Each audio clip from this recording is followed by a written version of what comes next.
Assalamu alaikum and hello viewers and especially our DCSA students. কেমন আছেন সবাই? ভালো নিশ্চয়ই? পড়াশোনা কেমন চলছে? সেটি নিশ্চয়ই আরও ভালো।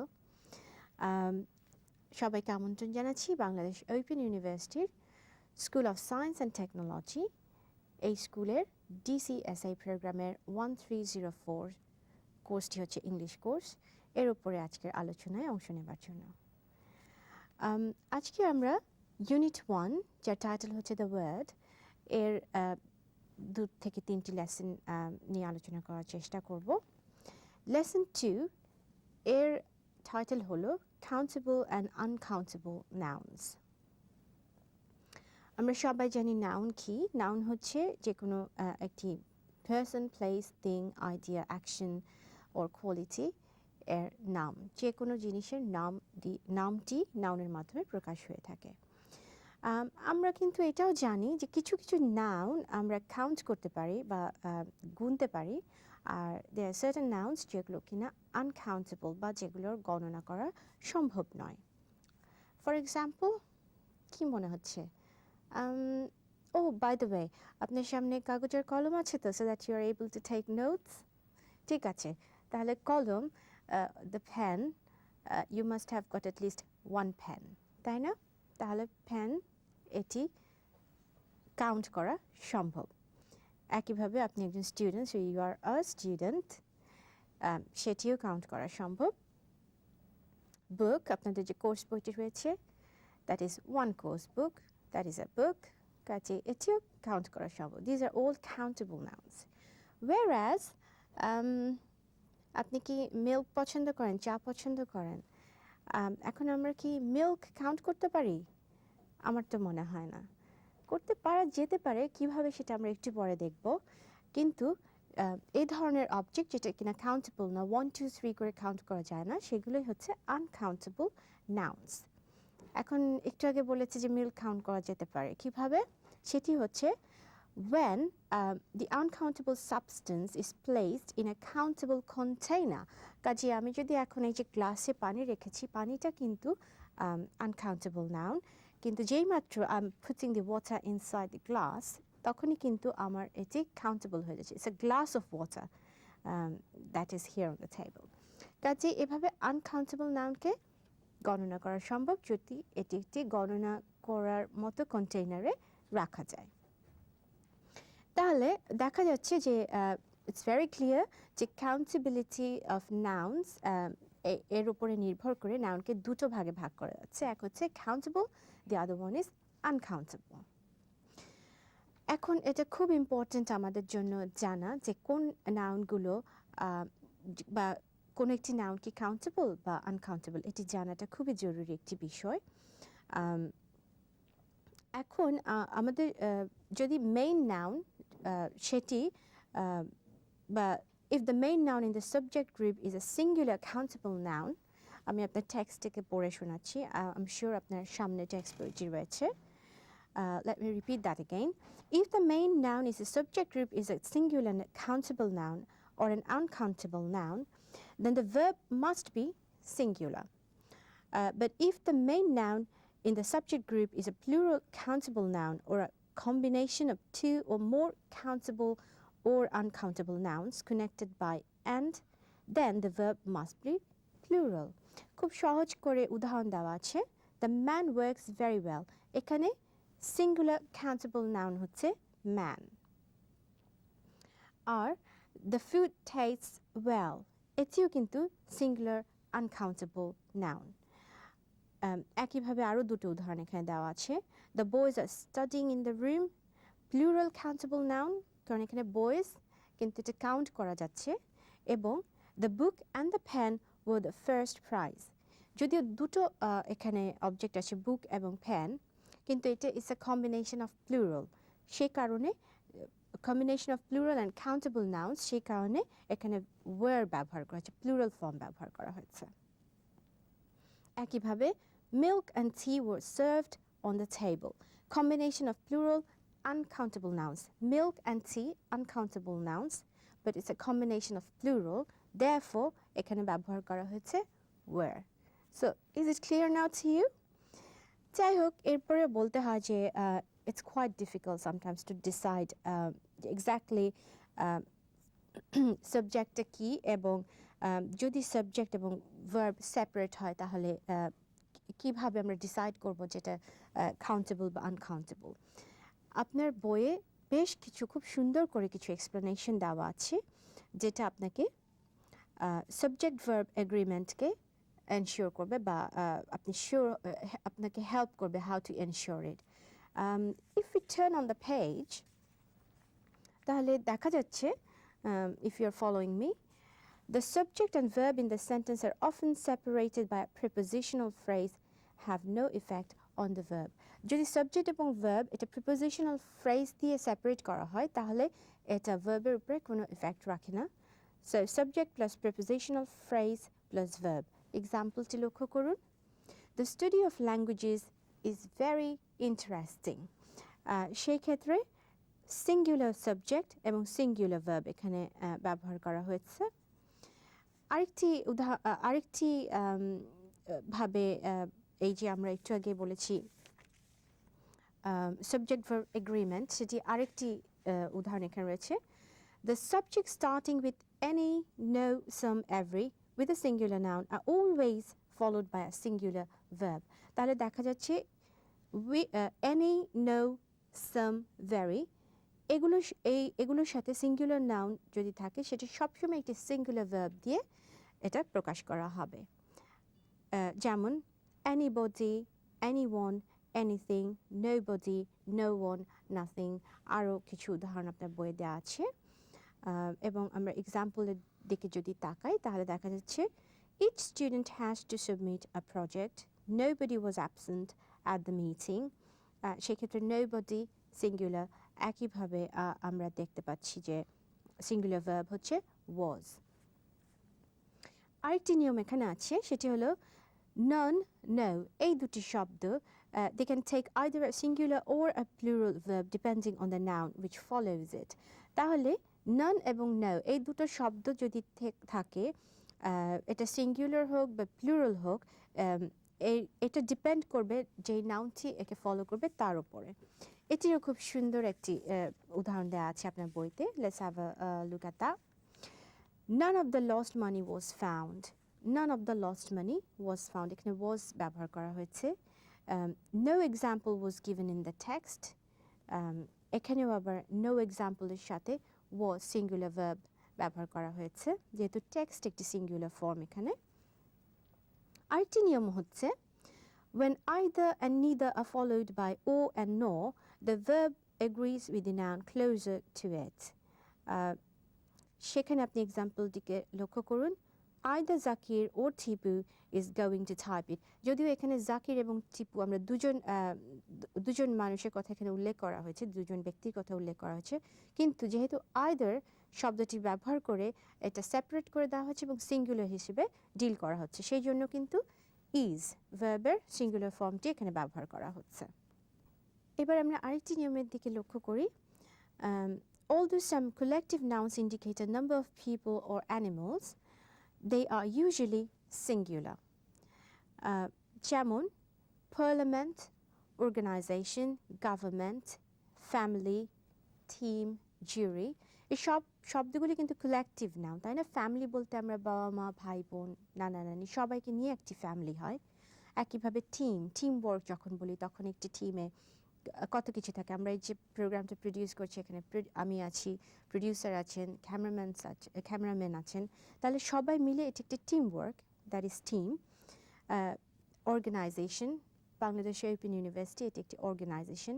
তাহলে এগুলো যদিও নাউন, কালেকটিভ নাউন্স, সেই ক্ষেত্রে দেখা যাচ্ছে তাদের সাথে যখন আমি ভার্বটি ব্যবহার করব সেটি কিন্তু সিঙ্গুলার হয়ে যাবে। কাজে কালেকটিভ নাউনকেও আমরা সিঙ্গুলার ফর্ম হিসেবে ইউজ করছি। For example, our team is going to play today.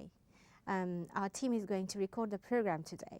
সেই ক্ষেত্রে যদিও টিম একটি কালেকটিভ নাউন, আমরা ভার্ব ইউজ করছি is, that is a singular form. একইভাবে the parliament has passed the law.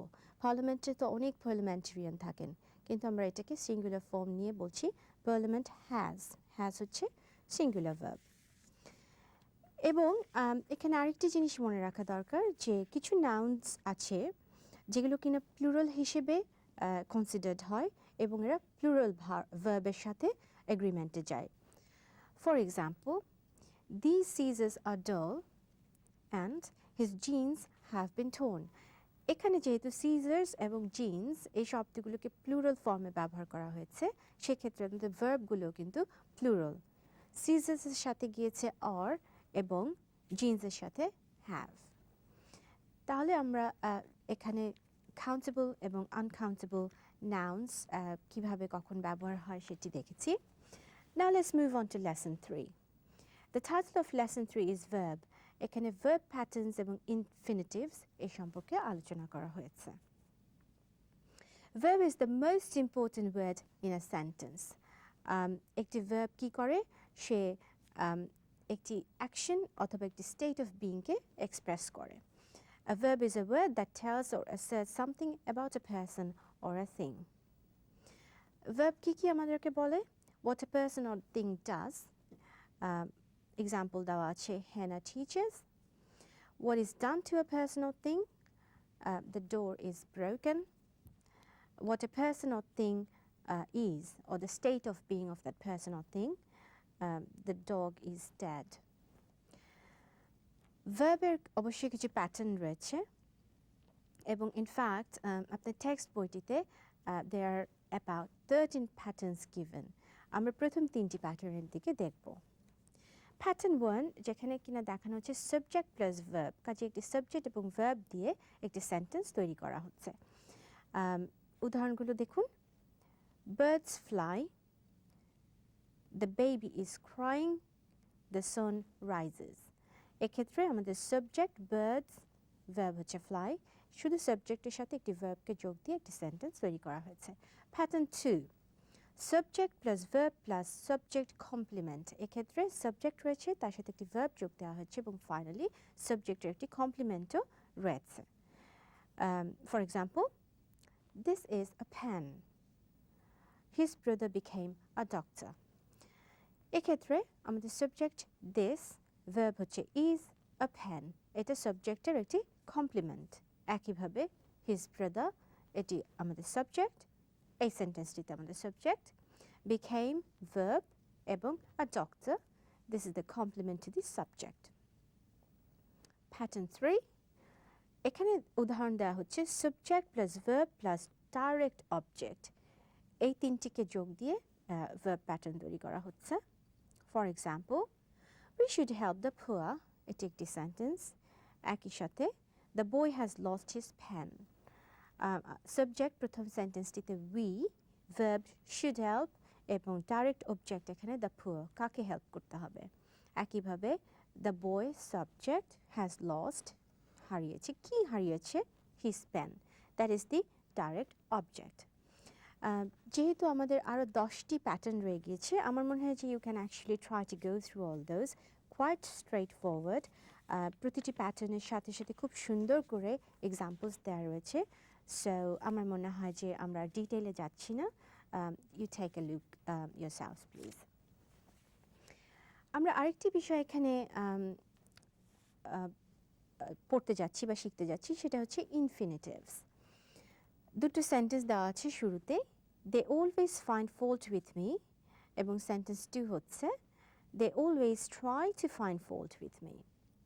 প্রথম সেন্টেন্সটিতে ভার্ব অবশ্যই ফাইন্ড এবং it has they for its subject. এখানে আমাদের সাবজেক্ট হচ্ছে দে, ভার্ব হচ্ছে find, hence the verb find is limited by person and number. এখানে দে ব্যবহার করে লিমিট করে দেওয়া হচ্ছে, পারসন এবং নাম্বারকে লিমিট করে দেওয়া হচ্ছে। So this is called a finite verb. এতক্ষণ আমরা ভার্ব প্যাটার্ন সম্পর্কে জানলাম। এবার আমরা দেখব ইনফিনিটিভস কাকে বলে বা ইনফিনিটিভসের ব্যবহারগুলো কীরকম হতে পারে। শুরুতেই দুটো সেন্টেন্স দেওয়া রয়েছে, they always find fault with me, এবং দ্বিতীয় সেন্টেন্সটি হচ্ছে they always try to find fault with me.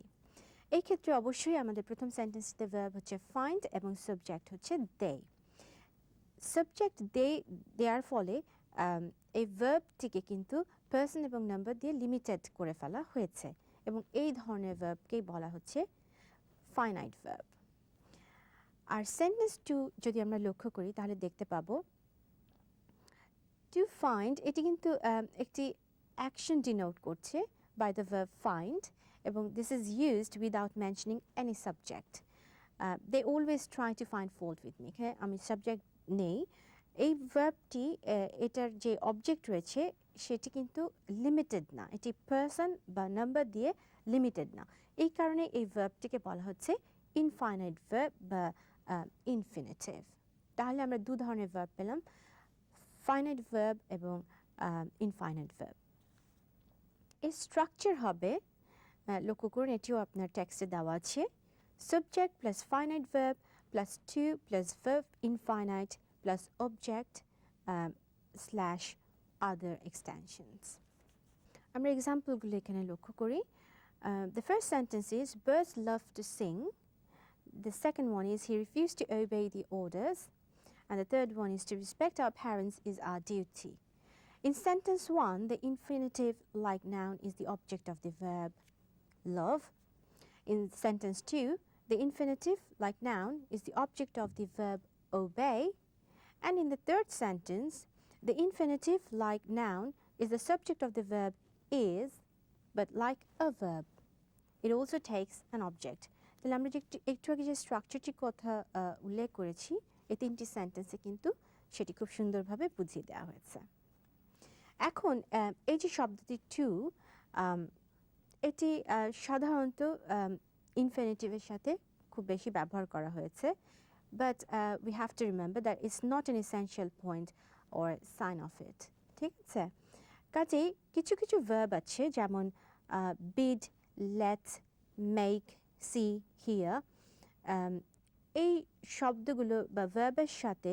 আমরা কিন্তু ইনফিনিটিভ ব্যবহার করি উইদাউট দ্য ওয়ার্ড টু সেটিরও খুব সুন্দর অনেকগুলো এক্সাম্পল দেওয়া আছে bid him to go there এখানে আমরা bid him to go there আমরা বলি না let him sit here আমরা বলি না let him to sit here ভার্বের আগে আমরা to দিচ্ছি না I may go I may to go সেরকম আমরা ব্যবহার করি না কাজে এই certain ভার্বগুলোর সাথে কিন্তু আমরা to ব্যবহার করছি না এখন আমরা ইনফিনিটিভ কি কি ক্ষেত্রে ব্যবহার করে থাকি The infinitive with or without adjuncts may be used like a noun.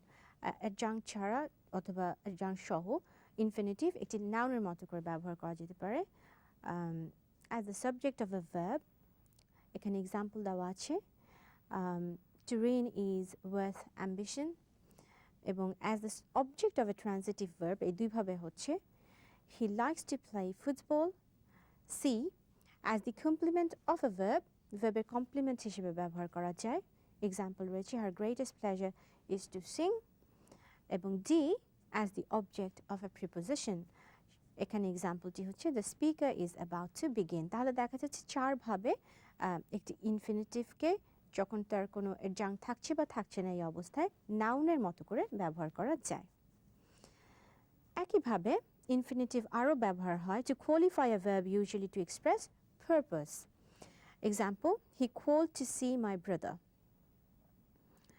To qualify an adjective, তাহলে প্রথমে দেখা যাচ্ছে to qualify a verb, usually to express purpose, to qualify an adjective. Example রয়েছে, this medicine is pleasant to take. ওষুধ খেতে ভালো লাগে, interesting, তাই না? সুন্দর একটা example. This medicine is pleasant to take. Infinitives আরও ব্যবহার করা যেতে পারে to qualify a noun.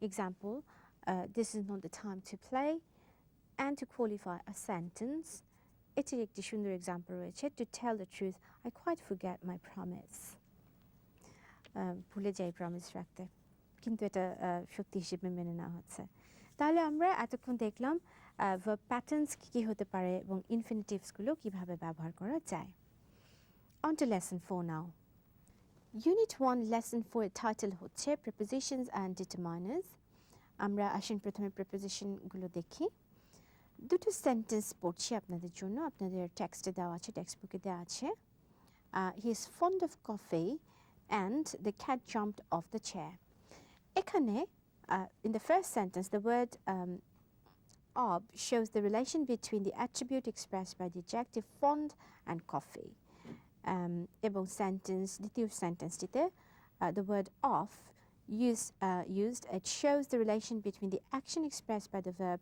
jumped and the chair. এখন এই যে শব্দগুলো ব্যবহার করা হয়েছে of এবং of এই শব্দগুলোই কিন্তু preposition.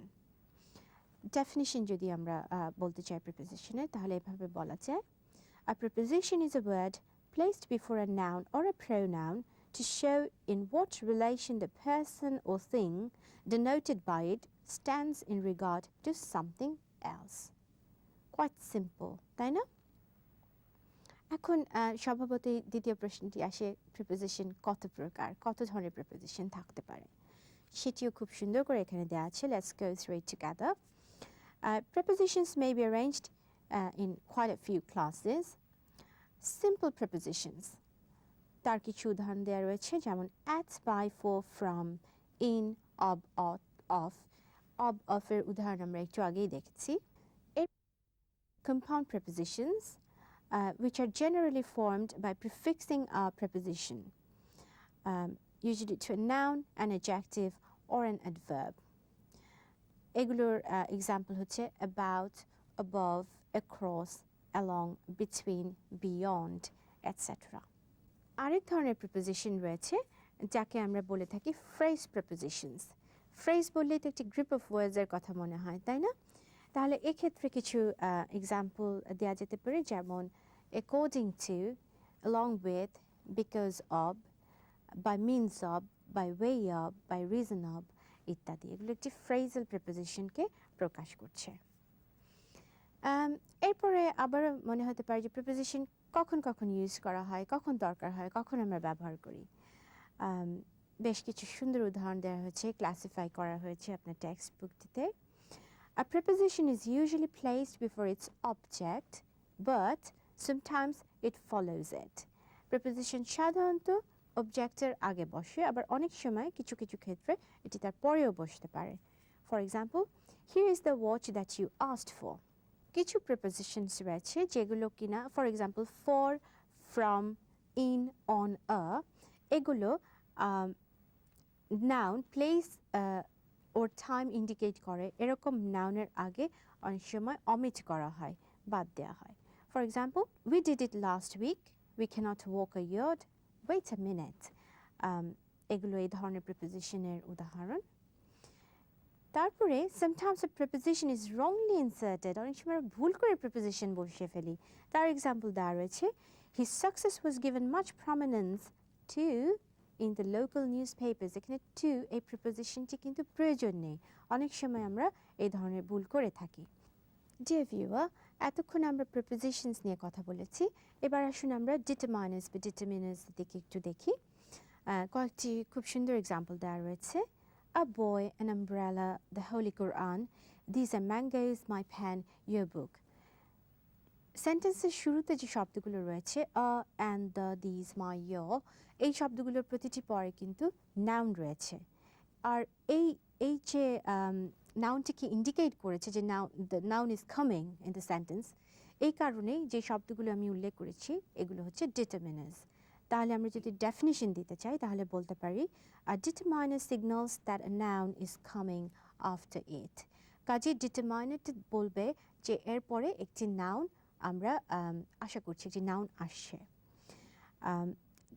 এখন আমরা ডিটারমাইনারকে দুইভাবে আমরা বলতে পারি. যেমন কিছু আছে her, his, its, our, their, এগুলো ডিটারমাইনার করে যে একটি নাউন আসছে পরবর্তীতে. কিছু ডিটারমিনান্টস আছে যাদেরকে আমরা আর্টিকেল বলে থাকি.